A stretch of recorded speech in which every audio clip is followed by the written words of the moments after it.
নমস্কার, আজকে আমার রেসিপি পনির মাখনি। এটা রুটি, ভাত, পোলাও, পরোটার সঙ্গে আপনারা ভালোভাবেই খেতে পারবেন।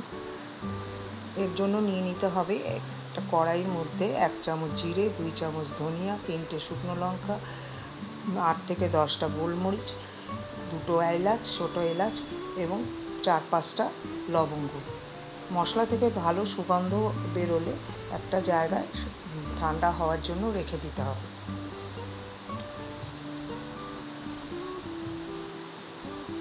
এবার ওই কড়াইয়ে 1 চামচ ঘি আমি দিলাম। ঘিটা গরম হলে তার মধ্যে 200 গ্রাম পনির আমি দিয়েছি। এর মধ্যে দিয়ে দিতে হবে সামান্য পরিমাণ লবণ এবং পনিরগুলোকে পুরো লাল লাল করে ভেজে নিতে হবে।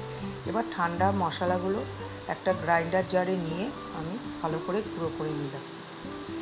এর আগেই আমি 15 থেকে 20টা কাজু বাদাম ভিজিয়ে রেখেছিলাম গরম জলে। এবার কাজু বাদাম বাটা, পেঁয়াজ বাটা, ওই মশলার গুঁড়ো এবং 1 বাটি দই নিলাম। এবার একটা কড়াইয়ে নিয়ে নিলাম 1 চামচ তেল এবং 1 চামচ বাটার।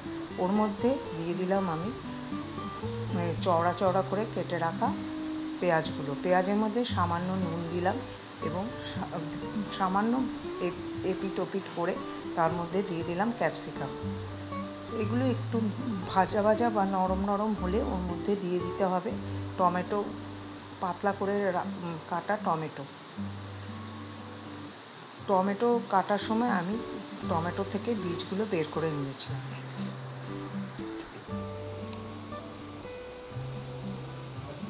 এবার সবগুলো সবজি ভালো করে ভেজে একটা জায়গায় তুলে নিতে হবে।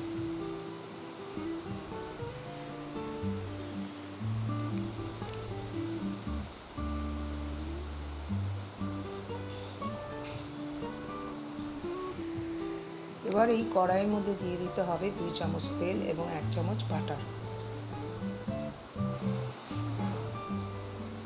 তার মধ্যে দিয়ে দিতে হবে 2টো তেজপাতা,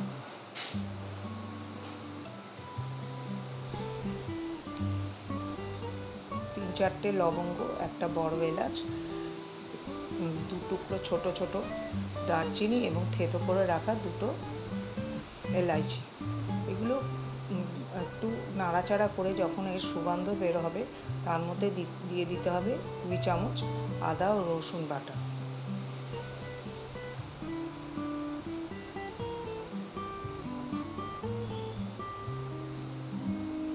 আদা রসুন বাটা দিয়ে ওর যখন কাঁচা গন্ধ নেড়ে চেড়ে যখন কাঁচা গন্ধটা চলে যাবে তখন দিয়ে দিতে হবে 1 বাটি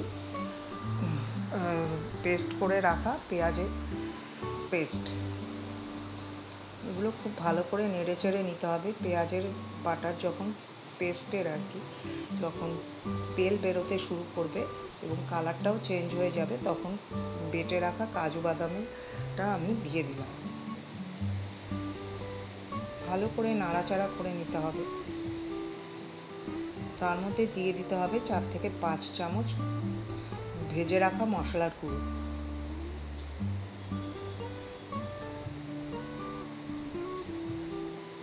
তারপরে ভালো করে এই মশলা গুঁড়োটা মিশিয়ে নিতে হবে ওই পেস্টগুলোর সঙ্গে। তারপরে 1 চামচের মতো আমি দিয়ে দেবো ওর মধ্যে গরম মশলা গুঁড়ো। ভালো করে নেড়ে চেড়ে নিতে হবে। তারপরে দিয়ে দিতে হবে 1 বাটি দই, ফেটিয়ে রাখা দই, এবং অনবরত ফ্লেমটা কম করে নেড়ে যেতে হবে, নাহলে ফেটে যাওয়ার চান্স থাকে। এবার ওই মধ্যে দিয়ে দিলাম আমি আন্দাজ মতো নুন আপনারা নিজেদের আন্দাজ মতো দেবেন, কারণ এর আগেও আমি অনেকবার নুন ব্যবহার করতে হয়েছে। ভালো করে নেড়ে চেড়ে কষিয়ে তারপর ওর মধ্যে দিয়ে দিতে হবে সবজি এবং পনিরটা। ভালো করে কষিয়ে নিতে হবে। যখন সামান্য তেল ছাড়তে শুরু করবে তখন ওর মধ্যে দিতে হবে কসুরি মেথি।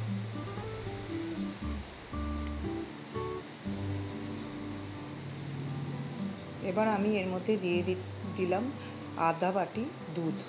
আপনারা দুধের বদলে ক্রিমও ইউজ করতে পারেন।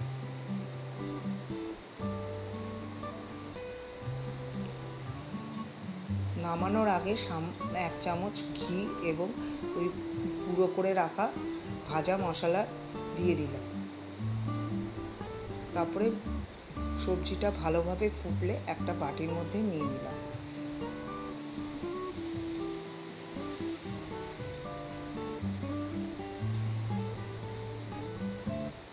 তৈরি হয়ে গেল সুস্বাদু পনির মাখনি। এটা গার্নিশ করলাম আমি ক্রিম দিয়ে।